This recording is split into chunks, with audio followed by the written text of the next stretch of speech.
فوالدي قرر إن الجواز هو اللي هيصلح حالي، وفعلا اختار لي العروسة واتجوزت أول مرة سنة 1916.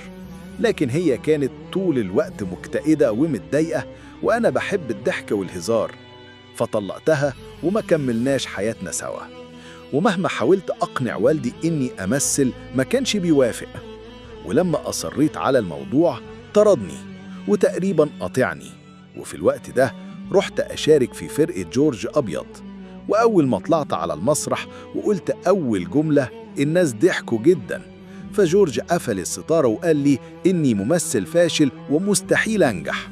وبعد الموقف ده الجرايد كتبت عني كتير جدا، لحد ما أخباري وصلت لمكتشف الشباب وقتها وهو نجيب الريحاني، وفعلا قابلته وغير لي حياتي، وقدمت معاه مسرحيات كتير، وكبرت وتعرفت هناك في مسرح الريحاني، وشاركت معاه في أفلام زي سي عمر ولعبة الست، والأفلام دي نجحت وكسرت الدنيا.